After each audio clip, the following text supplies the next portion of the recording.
পাগলা এমএলএ, এই বিজেপি সরকার এই রকম একজন পাগল ছাগলকে এমএলএ বানিয়ে মানুষের মধ্যখানে ধর্মের সুড়সুড়ি দিয়ে ডিভাইডেড করে ভোটের প্রচার করতে চায়।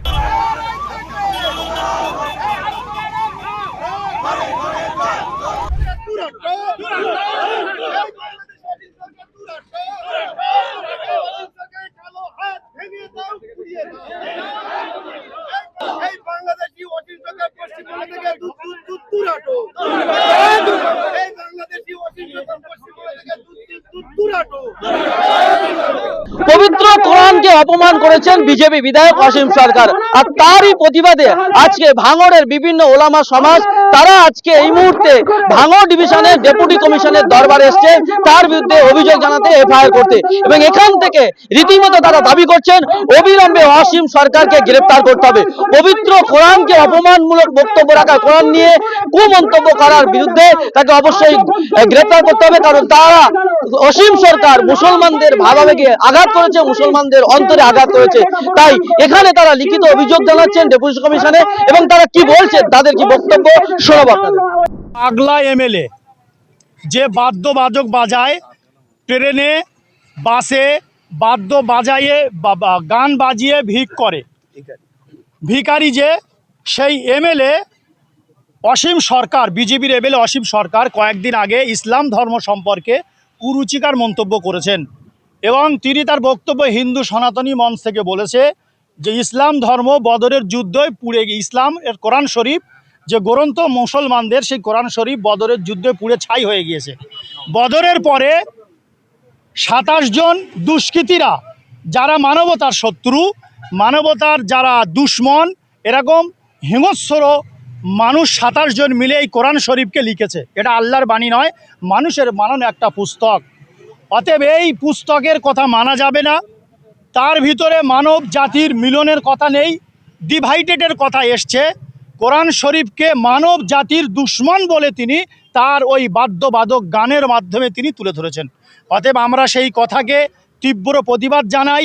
কোরআন শরীফ আল্লাহর প্রদত্ত, নবী মুহাম্মদ সাল্লাল্লাহু আলাইহি সাল্লামের উপরে ফেরেশতা দূত দ্বারায় যে টাইমে যেমন প্রয়োজন হয়েছিল, ছোট্ট আয়াত, ছোট্ট সূরা, এক আয়াত, কোনোটা একটা পরিপূর্ণ সূরা হিসাবে অবতীর্ণ হয়েছিল আল্লাহর তরফ থেকে আমাদের প্রফেট হযরত মুহাম্মদ সাল্লাল্লাহু আলাইহি সাল্লামের কাছে।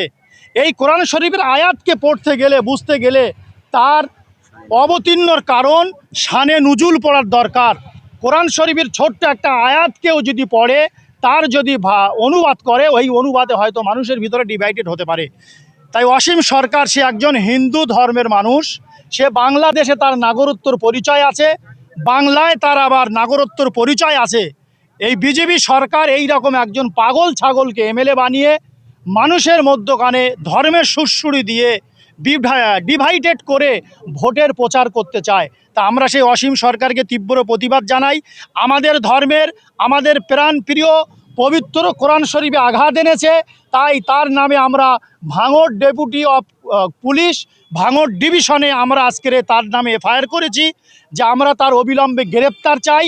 যদি তাকে গ্রেপ্তার না করে, আমরা কয়েকজন মিলে আজকের ইমাম সাহেবরা, আপামর জনগণ এসে আমরা এখানে ডেপুটেশন দিয়েছি।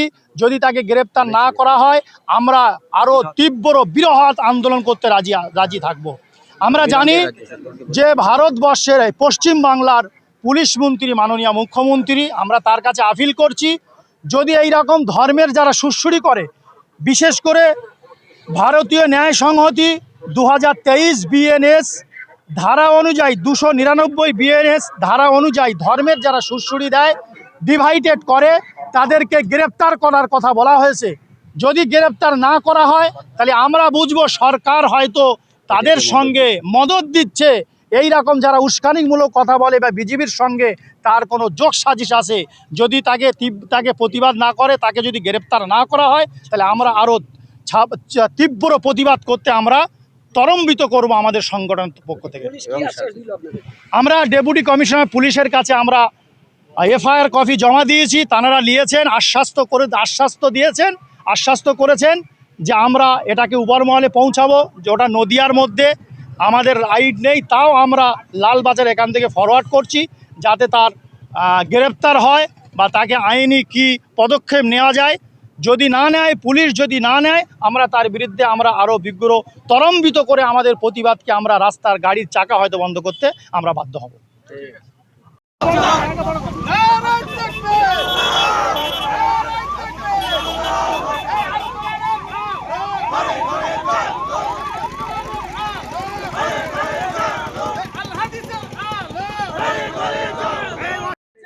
তারই প্রতিবাদে ইমাম সাহেবরা, আপামর জনগণ, তারা ভাঙড় ডেপুটি কমিশনার অফ পুলিশের কাছে সরকার দূর হটো, দূর হটো, এই বাংলাদেশের সরকার দূর হটো, সরকারের কালো হাত ভেঙে দাও, পুড়িয়ে দাও, এই বাংলাদেশের সরকার দূর হটো, বাংলাদেশের সরকার দূর হটো,